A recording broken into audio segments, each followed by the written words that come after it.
Welcome to our high school football playoff preview here in Tennessee. I'm Greg Larnerd. He's Wells Guthrie. Man, are you ready to talk about some high school football playoff matchups? I am, man. This is an exciting time of the year.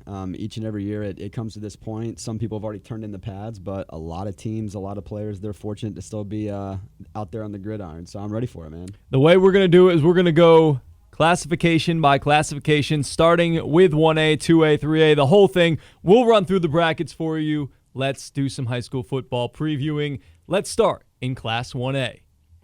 Our first matchup features South Pittsburgh, who's going to be at home against Red Boiling Springs. What do you know about this matchup, Wells? I know it's going to be really tough for Red Boiling Springs. South Pittsburgh, as everybody knows, traditionally has been a power at the 1A level, and they're going to sweep through this game pretty easy. You look at South Pittsburgh's 2 losses, just to go into a little bit of detail. They bumped up and played a couple teams in higher classifications, went down to Georgia and played Day County on October 1st, lost that game, and then they also lost to Oakland, a 6A team. So, this is a team that's not scared to bump up and play teams from bigger classifications with higher enrollments, more players on the roster. But when it comes to playing at their own classification, they really handle things, and this should be a cakewalk for the Pirates. It should be, and for the Pirates, obviously something they dealt with during the season was their coach leaving, so they've had to deal with that and a new coach and keeping sort of the same system, but a new coach could be a little bit of a change. Our next matchup is going to be Sale Creek visiting Clay County. Clay County will be the home team. They're 9-1. This looks like it might be a tough matchup. Yeah, tough matchup here for Sale Creek. That's been a program that has struggled throughout the years, but they do have 5 wins. Started the season 0-3 with losses to Midway, Jackson County, and Harriman, but then proceeded to go 5-2 over their last 7 games. So playing better during the second half heading into the playoffs, and that's what any coach and any player would want for their team. Whitwell's next on our list. They're the home team going against Joe Burns. Yeah, Joe Burns, they were riding a 4-game losing streak. They snapped it the last game of the regular season with a 24-8 win over Sycamore. Good for those guys. Whitwell coming off a state championship from a couple years ago. Since then, they've had a really tough time. The program's changed coaches. The pipeline of players has not been as good, but this is a game that I think Whitwell will have a chance in as the 2 seed. And remember, they're playing at home, so that will definitely help them in this matchup, no doubt. Yeah, being at home, always a big deal, especially when it comes playoff time. Our final Class 1A high school football playoff matchup is going to be Copper Basin, 2-6 on the season. They'll be traveling to Gordonsville, who are 9-1. That's going to be tough. Yeah, it is going to be tough. Copper Basin, their 2 wins over Lookout Valley and the Bradley Knights. I had never heard of that program before, but they beat them this year. Copper Basin, they're going to have a tough time in this one. I kind of chalk it up to the first matchup that we talked about between Red Boiling Springs and South Pittsburgh. It's going to take some type of colossal achievement from Copper Basin to beat Gordonsville because they are very, very tough at 9-1, and their only loss on the season, Greg, is to Trousdale County, and that's a 2A team.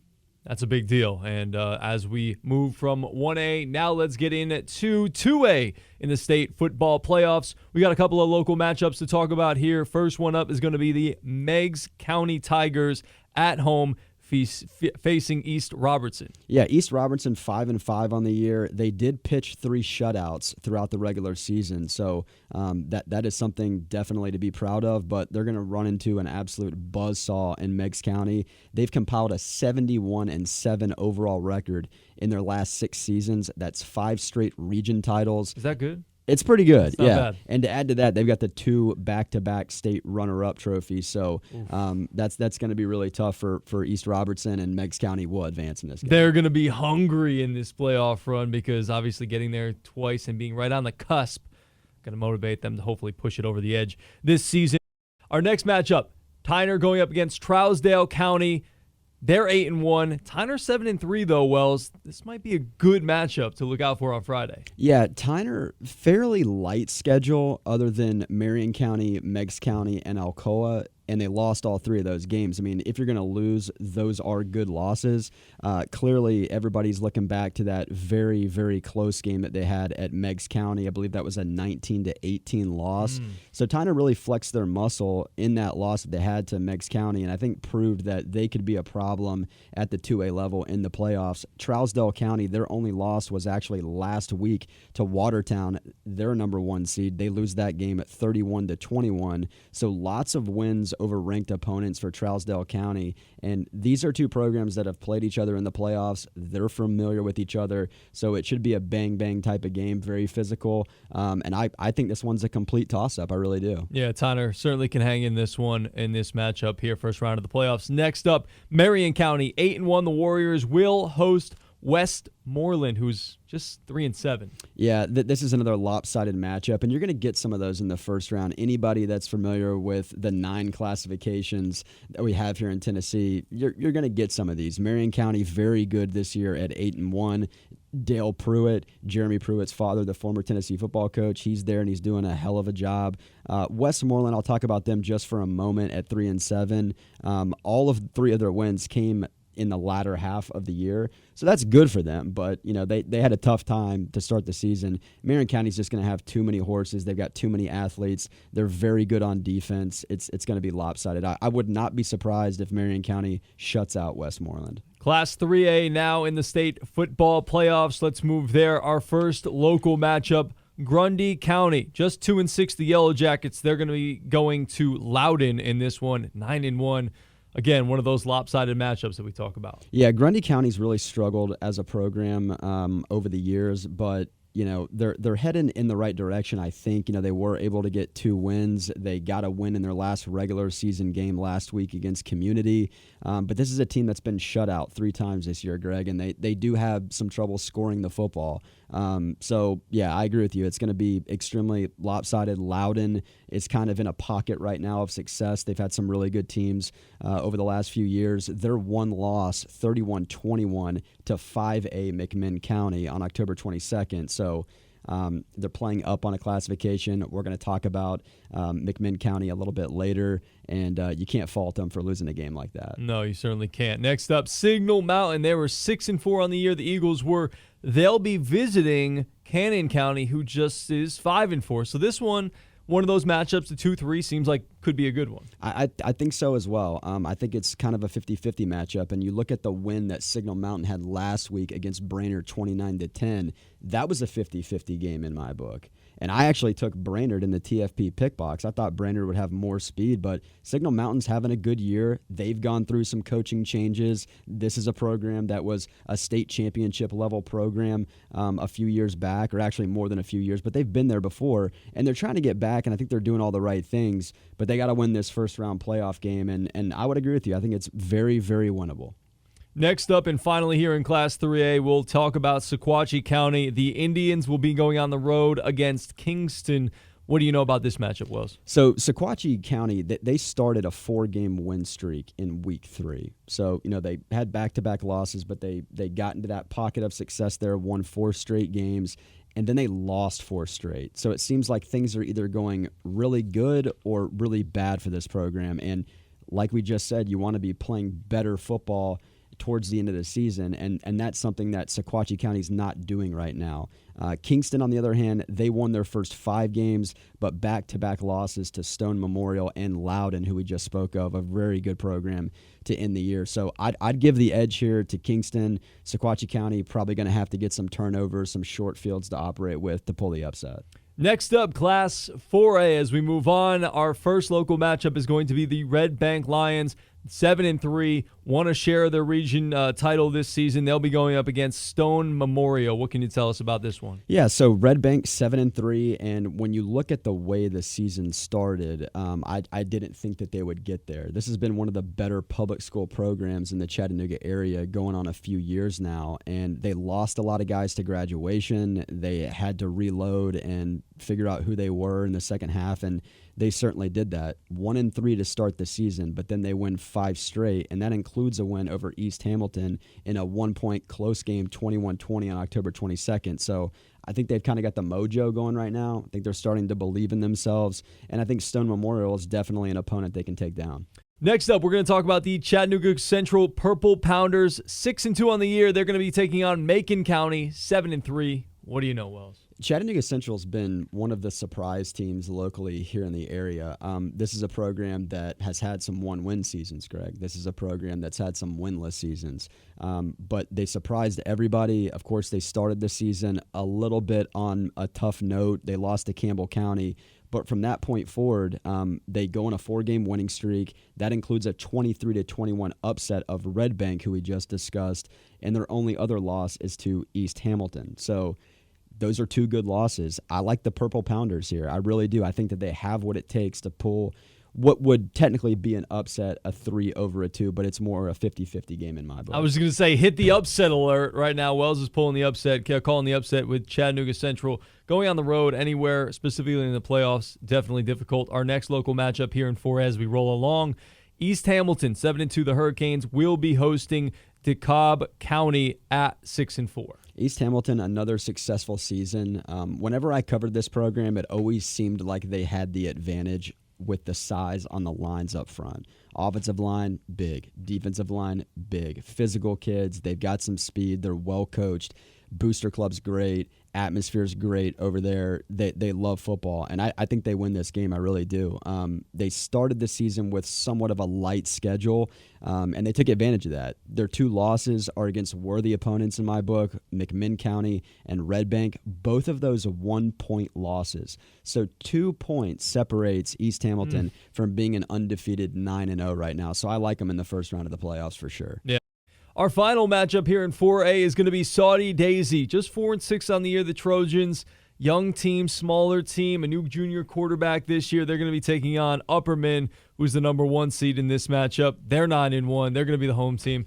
Seems like an uphill battle for the Trojans, Wells. Uphill battle, definitely the way that I would put it. Saudi Daisy, a lot of youth. Started the season 0-4, ended up losing 6 of their last 7 games. Did finish on a 3-game winning streak, but you're talking about wins over programs like Ooltewah, Hickson, and Westridge, and no disrespect to those programs. They're just not up right now. So I completely agree with you. It would take a huge effort for Saudi Daisy to pull an upset over Upperman. Yeah, something crazy, big turnovers, crazy plays. Maybe they have to try some trick plays, something like that to keep themselves in this ball game. Let's go to 5A now. And speaking of Ooltewah, the Owls will be facing Powell. They'll be the home team. Ooltewah just 2-7. Talk about uphill battle. This one seems like that. Yeah, very lopsided. Goose Manning's doing all the right things at Ooltewah, but Ooltewah's only wins are over Howard, and they did have a 4-overtime win over Brainerd and showed some heart there, but they're just not ready yet. You look at Powell, 8-2 on the year. They're up. They're in a pocket of success. Very stout defense. 2 losses are to Maryville and a 1-point loss to Knox Catholic. So if you're going to have 2 losses, having 2 like that, that's what you want. Yeah, next up, McMinn County. They were 7-3 this year. They're going to be hosting Oak Ridge in the 2-3 matchup. Oak Ridge, though, 3-7. Seems to be a bit of a lopsided affair, or not really? Well, Oak Ridge actually is a very historic program. They put a lot of guys in college football, but they're down right now at 3-7. I mean, they put guys in the SEC left and right out of that Knoxville suburb area. McMinn County, the better football team at 7-3, lost their first 3 games, 3 out of 4, to Cleveland, Ray County, and Bradley Central. So all good losses there, programs. But then they go on this 6-game winning streak. So they're playing good football at the right time of the year. I think the Cherokees win. I really do. All right, Mustangs up next with Walker Valley, 5-5. They're taking on Cams at 6-4. Cams will be the home team. I figured it was probably not right. Carnes. Sorry, Carnes. Yeah, it looked like an M from this far away. All right. Next, let's talk about the Mustangs of Walker Valley. They'll be taking on Carnes. Carnes will be the home team, 5-5 versus 6-4. Record-wise, seems like a bit of a toss-up here. Maybe the Mustangs steal this one? Yeah, so I would agree with you. I think it's a pretty even matchup. Walker Valley, in my book, has been a little disappointing this year. Had a very hot start. This is a program that's had some success. They've been very prolific offensively. in years past. Tough defense, good playmakers, but this year, after that hot start, they lost 4 out of their last 5 games. So I don't like the momentum right now. I'm not going to act like I know much about Carnes. They are 6-4. They do have a better record, but I give the Mustangs a shot to win this game as a 3 over a 2. Yeah, they've shown that they can be a good football team. Maybe some injuries along the way that have sort of derailed things. We'll see what happens with Walker Valley. Next up, last but not least, Ray County. The Golden Eagles will be hosting Campbell County, 6-4. What do you know about this one? Ray County's had a hell of a season. Yeah, you don't want to go to Eagle Stadium over in Dayton and play a playoff game at night. You just don't want to do that. If you haven't been out there before, take in that atmosphere one Friday, drive up there, and you will have an absolute blast. That community cares about football just as much, if not more, than any other program here in the area. I would throw South Pittsburgh into that conversation as well. Ray County, their 2 losses, Alcoa and Elizabethton team that only has 1 loss on the year. So Ray County has had a very successful season, and they had that huge 48-42 win over Bradley Central on the road just a couple weeks ago. So they're feeling good about themselves, and I like Ray County big in this one. Speaking of Bradley Central, that's where we start with our 6A bracket. The Bears will be facing Jefferson County, and the Bradley Central Bears, they were 8-2 going into the last 2 games, and they lost. Speaking of momentum, they've lost 2 straight going into the playoffs. That doesn't have to. That probably doesn't feel good for Damon Floyd's squad. Yeah, they were 8-0, of course, and then they had the 2 losses to get to 8-2. Ray County and Maryville, those are the losses. I mean, yet again, if you're going to lose, programs. Those are good teams to lose to.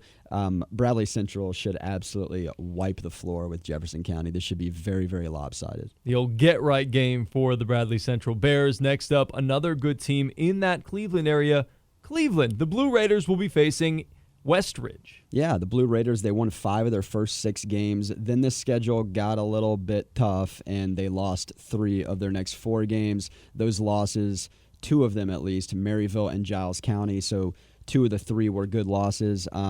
Westridge, don't know a bunch about them, but Cleveland always has some speed. So I do give Cleveland a chance here at 6-4 to advance. I don't know if they're going to have some out-of-body performance to do it because I just don't know a lot about Westridge. But Cleveland heading in the right direction as a program. I think they probably would like a little bit better of a record than 6-4, but they play some tough teams. So I like Cleveland's chances. I really do. Yeah, they certainly do, and they travel well. Those fans are a little wild up there for the Blue Raiders.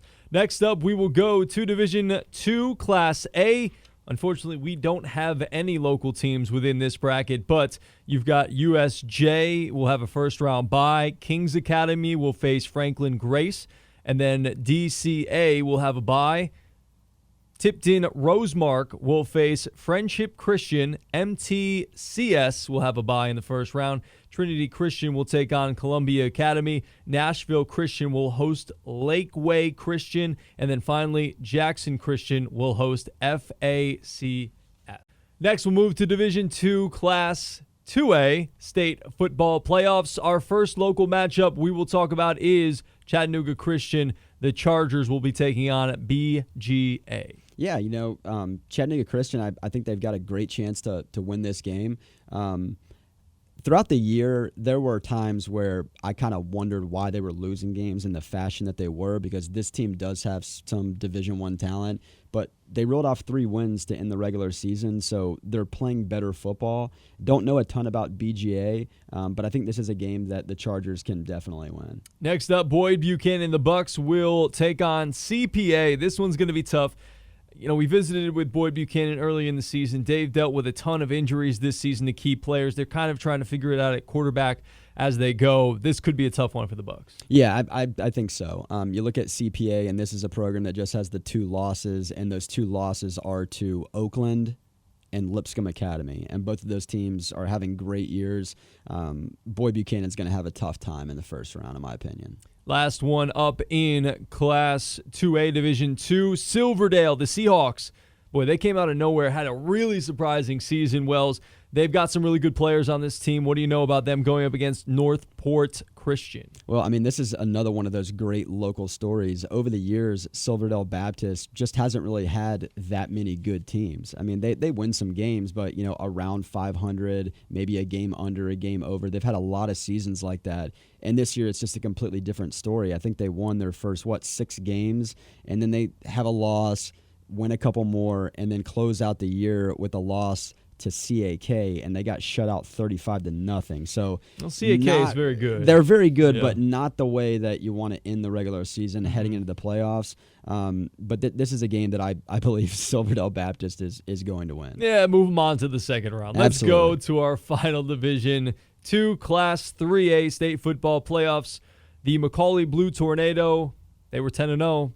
Back-to-back state champions. They'll have a bye into the second round. And then we'll talk about the Baylor Red Raiders, 6-4 on the year. They will take on Ensworth. They got to go to Ensworth, though.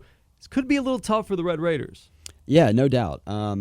You look at what Baylor's done this year, and they were at a point where they were ranked 4th in their classification in the state, and they started dropping some games to worthy opponents, but it's so competitive within this classification that pretty much every week you're going to face somebody that can beat you. Like if you play your C+ game and they play their A game and you're still better than them, this is just one of those leagues where it's a coin toss a lot of the weeks. I think Baylor does win this game. They beat Ensworth earlier in the year and got one of their first signature victories. So I think Baylor does advance.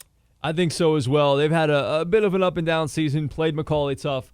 We'll see what happens. There is your first round bracket, ESPN Chattanooga. I'm the cool guy, Greg, with the backwards hat because I forgot my hair product this morning, and then Wells Guthrie here with you for ESPN Chattanooga. See you guys.